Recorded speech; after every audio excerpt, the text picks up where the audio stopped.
Toliau skaitome Jono Markūno knygą Žmogaus gyvenimo nesėkmių bei ligų priežastys ir galimybės jų išvengti. Mylėti Dievą. Daugelis skaitytojų ir paskaitų klausytojų žino, kaip moteriai mylėti vyrą, o vyrui moterį, bet beveik neįsivaizduoja, kaip mylėti Dievą, kurio nematai ir net neįsivaizduoji. Jiems pabandysiu labai paprastai paaiškinti.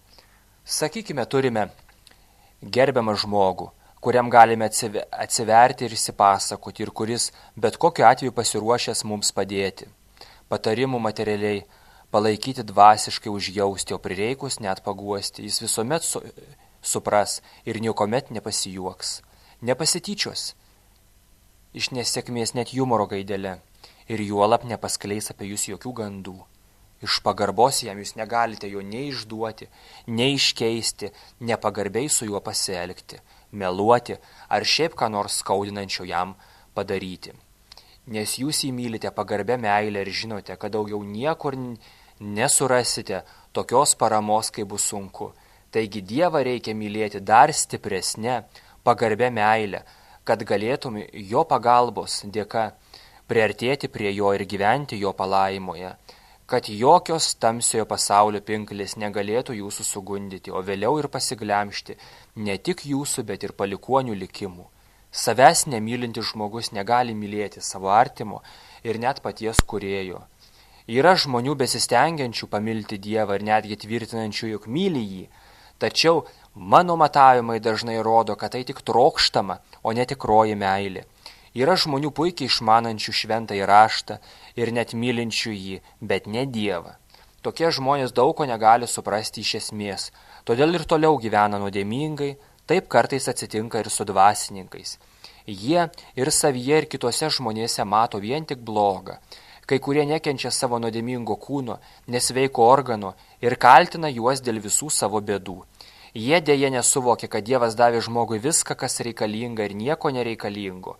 Kad žmogus yra žmogiškosios sielos ir kūno vienovė, kad neigiami pokyčiai sieloje pavojingi ir kūnui ir atvirkščiai.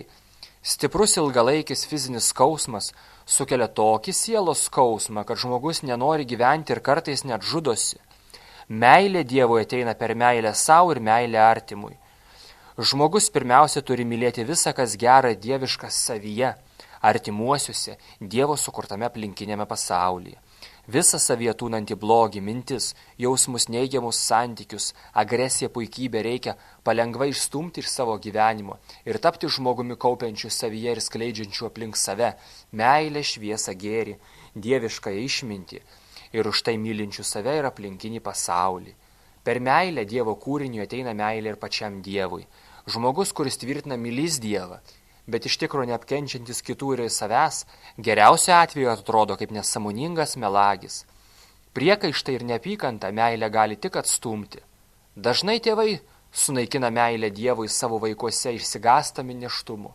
Jie net neįtaria, kokią žalą padaro savo ir savo būsimam kūdikiu nenoru priimti palikuonių. Dievas sutuoktiniams siunčia kūdikį kaip didelės meilės vaisių. O tėvai švelniai tariant tą Dievo dovaną atstumia ir nutolsta patys, bet atitolina savo kūdikį ir prieš tai gimusius vaikus nuo Dievo palaimos. Meilės vaisiaus sunaikinimas iščiose abortas sunaikina ir pačią visatos ir žmogaus tarpusavio harmoniją. Tada jo ir palikuonių gyvenimas tampa tam tikra prasme pragariškas, o kančios, nelaimės, ligos ir kitos nesėkmės tampa beveik neišvengiamos. Nereikia pamiršti, kad aborto pasekmės paveikia visus prisidėjusius prie vaisiaus sunaikinimo mintimis, žodžiais ir darbais. Yra žmonių neigiančių Dievo buvimą, nes jo negalima nei paliesti, nei pamatyti. Visus aiškinimus jie priskiria mistikai ir prasimanimams. Šie žmonės yra panašus į akląjį, neigiantį šviesos egzistavimą, kurčią žmogų, atmetantį muzikos garsų harmoniją, luošai neigiantį esantį sveikų žmonių, kurie džiaugiasi pasaulio vienybė ir harmonija. Žmogaus meilė žmogui ir net Dievui yra pasaulietiška, ji turi daug savanaudiškumų. Net į bažnyčią maldos namus žmogus eina, kad kažką iš Dievo gautų, meldžiasi namuose su viltimi, kad irgi kažką gaus. Jeigu nepasimeldžia, tai pergyvena, kad kažko negaus. Žmonės meldžia Dievą išpildyti jų žemiškus troškimus, meldžia pinigų, vedybų, gerų vaikų, gero darbo, turėti namą, užimti padėtį darbe ir visuomenė, pasveikti nuo ligos, būti mylimam. Neturėtume šito melsti ir norėti, kad Dievas tarnautų mums. Turėtume melsti Dievą to, ko neturime: meilės, ramybės, gilios išminties, palaimos būti išmintingam ir sugebančiam nuolat gyventi dieviškoje išmintyje. Dievo meilė žmogui yra dvasinė ir nesavanaudiška. Dievo meilės rautai nuolat veržiasi į žmogaus širdį, tik ne kiekvienas sugeba ją įsileisti. Puikybės, neapykantos, pykčio, nusivylimo, nemeilės savo ir visiems Dievo kūriniams jausmų laukas, sukurtas paties žmogaus, tampa galinga, tamsia uždanga, sugebančia atstumti ir neįsileisti į save nesavanaudiškos dieviškos meilės. Ši meilė Dievui turi pasireikšti per meilę jo kūriniams, o ypač žmogui. Kokią meilę jauti Dievui, jei neapkenti jo kūrinio, savo artimo ar net pats savęs?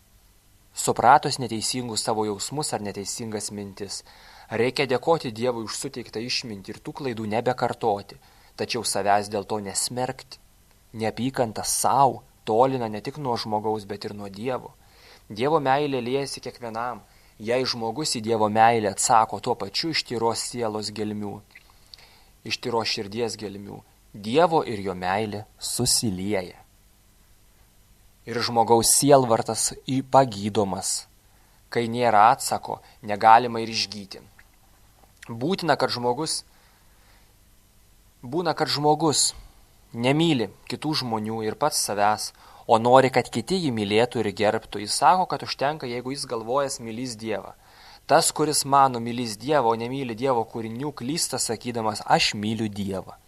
Meilė turi sklisti širdies gelmių, išorinė šypsena ir gražų žodžiai, kai vidus pritvinkęs pykčio, neapykantos, pagiežos ir kitokių žemų jausmų, yra nekas kita kaip melas artimui ir pačiam savo, o priesaika Dievui irgi melas. Kol neišsivalysi savo vidaus, tol meilės tikrai neatsiras. Visų pirma, žmogus turi savyje mylėti dorybės. Tai, kas nedora, jis turi pasikeisti į tai, kas dora, ir dar labiau mylėti save už tai, kad sugebėjo pasikeisti. Kad pažintume Dievą, reikia puoselėti dieviškas mintis.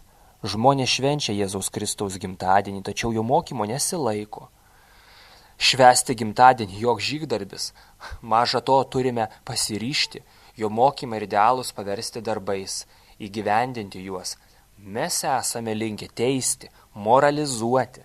Antai moteris pasako, kad jei pasaulis regėjos purvinas, žeidžiantis, paviršutiniškas kvailas, o ji pati švari, pažeidžiama, giliai jaučianti ir protinga.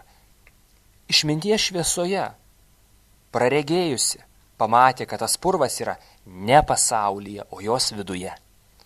Kad viską, ką ji lipdė išdidžiai su didelėm pastangom, į ką iki šiol rėmėsi tuštybė ir niekalas. Tiesiog reikia leistis būti mylimiems Dievo. Tai, ko gero, šiuo metu mums sunkiai kandama užduotis. Mums, liūdintiems, sužeistiems, prasigėrusiems, atstumtiems, šarvuotiems intelektų ironiją, kalantiems pinigą, einantiems į bažnyčią, bet pasiliekantiems savo puikybei. Kai kam bažnyčioje staiga pradeda byrėti ašaros. Jos nevaldomai ritasi per veidą žmogui iš vidaus. Tačiau tai nėra graudulio ar palengvėjimo ašaros.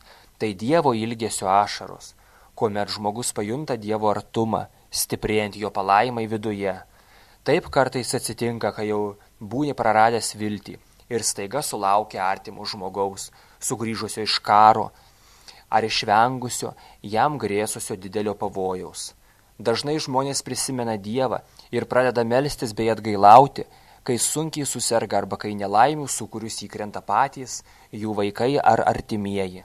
Kol žmogus yra dar, nors ir silpnoje, šviesiojo pasaulio apsaugoje, apie tai nesusimasto arba mano, kad tai jam nebūtina, nes jis lengvai skinasi kelią per gyvenimą, kartais apgaulę, prievartą ar kitomis juodųjų struktūrų padiktuotomis gyvenimo tiesomis, kol prieina liepto galą. Per nuoširdžią atgailą ir maldas galima sugrįžti į Dievo palaimos zoną, bet negalima sugrąžinti prarasto laiko ir nedorai pragyvento gyvenimo pasekmių. Senatvėje nieko nėra baisiau už pragyventą bevertį gyvenimą, kuris ne tik nesuteikia pasitenkinimo savimi ir savo palikuonimis, bet dar ir atima dvasinę ramybę, priartėjus prie nežinomybės lenkščio, priartėjančios fizinio kūno mirties. Dėl vienybės su Dievu stokos, nuodėmingi žmonės šį pasaulį palieka per didelės kančias ir baimę.